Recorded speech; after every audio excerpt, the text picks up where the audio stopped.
Alhamdulillah. Qala al-Imam Bukhari rahimahullahu ta'ala, حدثنا حامد بن عمر قال حدثنا بكار بن عبد العزيز عن أبيه عن جده عن النبي صلى الله عليه وسلم قال كل ذنوب يؤخر الله منها ما شاء إلى يوم القيامة إلا البغي وعقوق الوالدين أو قطيعة الرحم يعجل الله لصاحبها في الدنيا قبل الموت. Imam Bukhari mengatakan telah mengajarkan kepada kami Hamid bin Umar. Dia berkata telah mengajarkan kepada kami Bakar, putra Abdul Aziz. Bakar meriwayatkan dari ayahnya Abdul Aziz. Abdul Aziz meriwayatkan dari ayahnya, yaitu Abu Bakrah. Nah, dari ayahnya Ibn Abi Bakrah. Nah, dia meriwayatkan dari Nabi alaihi salatu wassalam bahwa Nabi bersabda, kullu dhunubin, semua dosa, yuakhirullah minha ma syaa ila yaumil qiyamah. Allah akan tangguhkan hukuman, sanksi untuknya sampai hari kiamat, ya, bagi yang Allah kehendaki. Allah itu berbuat sekehendaknya.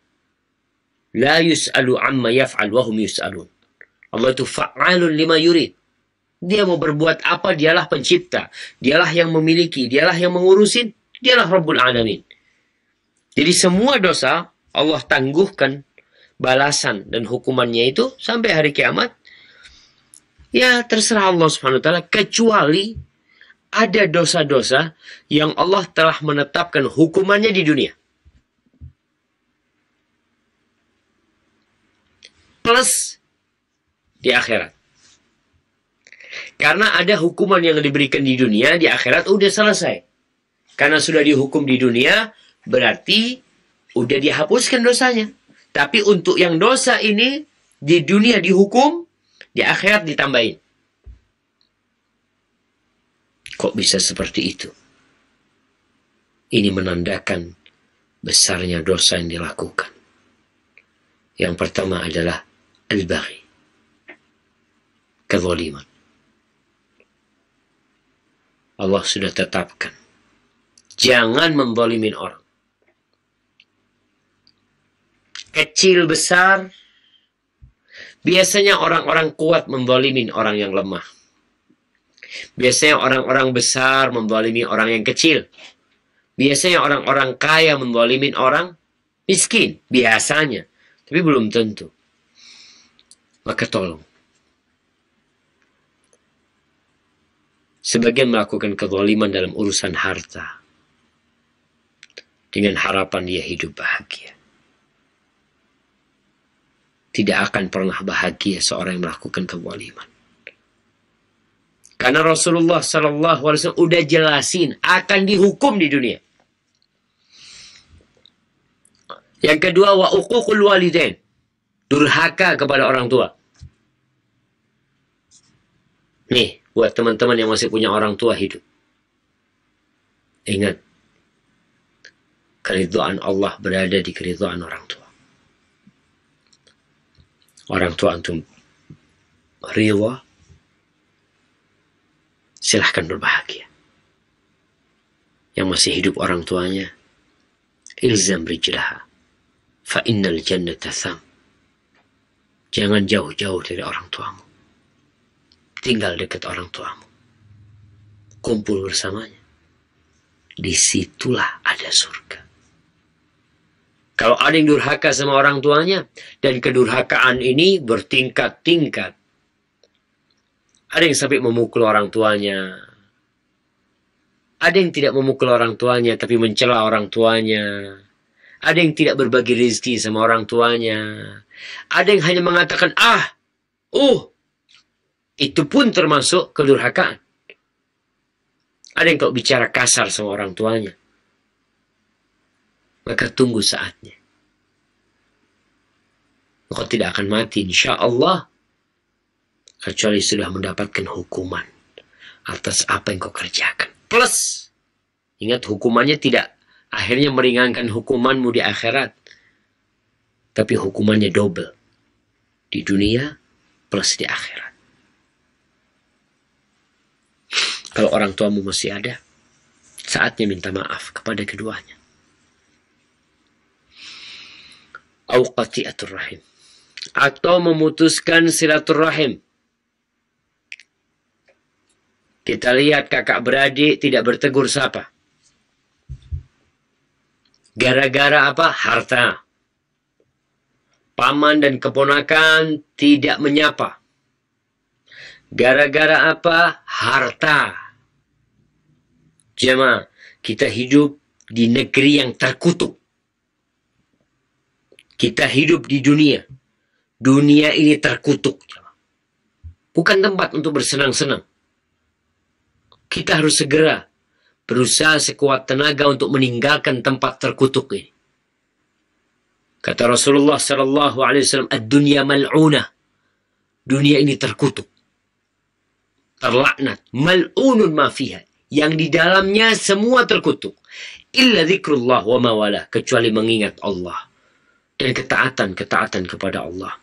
Au alimun wa alimun au muta'allim. Dan orang yang berilmu, yang faham tentang Allah, atau orang yang sedang belajar terus. Maka tadi saya sampaikan berapa banyak silaturahim yang terputuskan gara-gara dunia, gara-gara harta. Nih para istri, bantulah suamimu untuk masuk surga. Ketika suamimu ribut dengan keluarganya masalah harta, sampaikan kepada dia, "Bang, udahlah, ikhlaskan. InsyaAllah Allah kasih ganti. Lebih baik punya saudara daripada punya harta tapi nggak punya saudara. Lebih baik dengan rahmat Allah daripada kaya tapi dengan laknat Allah Azza wa Jalla. Wa uququl walidain au qati'atur rahim.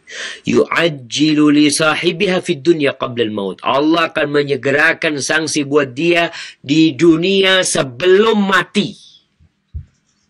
Sebelum mati engkau akan dapat tuh sanksi. Sebagian merasa dengan hartanya yang dia ambil dari hak saudaranya, warisan saudaranya, warisan orang lain. Karena memang Allah mengatakan, "Wa tuhibbunal mala hubban jamma." Dan kalian cinta sama harta itu cinta mati. Wa ta'kuluna at-turatha aklan lamma wa tuhibbunal mala hubban jamma. Dan kalian makan harta warisan itu tanpa peduli dengan hak orang. Semena-mena. Zalim yang dia lakukan. Syuf, kalau kita lihat nih, orang zalim sama saudaranya. Hak saudaranya dia ambil. Plus dia putuskan silaturahim dengan saudaranya. Dia akan mendapatkan dua bencana. Dua hukum yang akan disegerakan. Bagi para orang tua, kalau mungkin kau punya masalah sama kerabatmu, kasihani anak-anakmu. Jangan sampai kau suruhkan anakmu juga memutuskan silaturahim dengan pamannya. Dengan, "Oh udah jangan ke pamanmu itu kayak gini, kayak gitu." Jangan. Oke, kesalahan yang terjadi itu jangan sampai dibalas dengan kesalahan dari kita.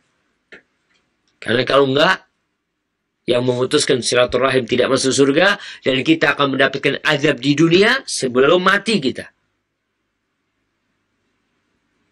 Dan Allah tidak pernah tidur. Hayyun la yamut. Dia hidup dan tidak mati. Apapun yang kau kerjakan dari kezaliman, besar atau kecil, mungkin tidak terbukti di pengadilan, tidak terbukti bahwasanya engkau telah mengambil harta saudaramu, tapi engkau ngambil, tunggu. Sebentar lagi azab itu akan turun. Karena akan disegerakan sebelum mati plus yang ada di akhir. Nah, kemudian hadis yang selanjutnya, Al-Imam Bukhari mengatakan, "Haddatsana Muhammad ibn Ubaid bin Maimun qala haddatsana Miskin bin Bukair al-Hadza al-Harrani an Ja'far bin Burqan an Yazid bin Asam qala sami'tu Abu Hurairah radhiyallahu anhu yaqulu yubsiru ahadukum القذاة في عين أخيه وينسى الجذل أو الجذع في عين نفسه. قال أبو عبيد الجذل الخشب العالية الكبيرة. Ini mauquf dan diriwayatkan secara marfu juga. Bahwa Abu Hurairah mengatakan, seseorang di antara kalian melihat kotoran yang kecil ada di mata saudaranya, dia kelihatan. Ini seperti peribahasa yang kita pelajarin ketika SD. Bunyinya apa? Gajah di pelupuk mata nggak kelihatan. Terus gajah di pelupuk, debu di seberang lautan nampak dengan jelas. Atau kerikil nampak dengan jelas. Di sini Nabi SAW. Kalau diriwayatkan secara marfu, Nabi yang mengatakan. Dan mauquf ada ucapan Abu Hurairah. Banyak di antara kita itu, sebagian di antara kita, mungkin nggak banyak ya, semoga kita tidak termasuk dari yang melakukan itu. Suka mencari-cari kesalahan orang. Oh, fulan kayak gini, fulan kayak gini, fulan kayak gini. Baik. Fulan manusia biasa. Fulan melakukan kesalahan. Dia bukan malaikat. Tapi urusanmu apa? Ketika kita sering melihat aib orang, tugas kita menutupin aib tersebut dan bukan menyebarkannya. Man satara musliman satarahullah. Barang siapa yang menutup aib saudaranya, Allah akan menutup aib dia. Wa man tatabba'a awrata akhihi tatabba'a Allahu awratah. Wa man tatabba'a Allahu awratahu yafdahu wa in kana fi jawfi darihi. Atau kama qala Nabi SAW. Barang siapa yang mencari-cari kesalahan saudaranya, maka Allah akan ikutin semua kesalahan dia. Dan orang yang sudah Allah cari-cari kesalahannya, Allah akan bongkar kesalahan dia. Allah akan lecehkan dia walaupun dia sedang dalam rumah. Ini salah satu bentuk kezaliman. Seorang melihat kesalahan orang lain, nggak peduli dengan kesalahannya sendiri. Disebutkan di sini ada batang pohon yang besar di depan matanya nggak kelihatan. Al-qadha, ada kotoran kecil di mata saudaranya kadang-kala kelihatan dia, subhanallah. Ahibbat fillah. Sungguh orang itu hidup dalam rahmat Allah ketika disibukkan dengan aib dirinya dan tidak sibuk dengan aib orang lain. Dan bagi orang-orang yang suka mencari kesalahan orang lain, idza kana baituka min zujaja fala tarmi buyutan nas bil hijara. Kalau rumahmu terbuat dari kaca, jangan suka melempari rumah orang dengan batu. Hancur nanti rumahmu. Wal jaza'u min jinsil amal. Dan balasan itu sesuai dengan amalannya. Yang suka menutupin aib saudaranya, Allah akan tutupin aib dia. Kalau benar engkau itu orang yang ingin menasehati, maka datang kepada orang yang kau lihat kesalahannya, yang kau dengar kesalahannya. Datang kepada dia. Assalamualaikum. Waalaikumsalam. Akhi, afwan banget ya. Kita nih sesama muslim.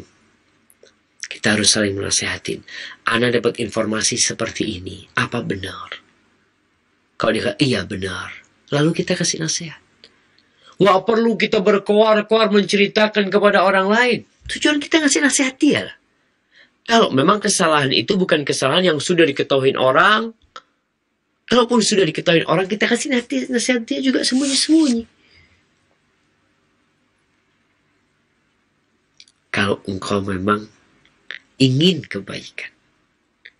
Tapi kalau yang kau inginkan adalah melecehkan saudaramu, menumbangkan kepribadian dia, atau membunuh karakternya, ya beda lagi. Tapi ada orang-orang yang memang berhak untuk dibunuh karakternya ketika dia melakukan kezaliman terang-terangan dan merusak orang lain. Kita perlu sampaikan, hati-hati dengan fulan. Seperti yang lagi ramai sekarang, sehingga MUI pun mengeluarkan fatwanya. Maka ingat, kita nih, kadang-kala kezaliman terjadi karena kita lebih suka mencari kesalahan orang daripada sibuk dengan aib kita.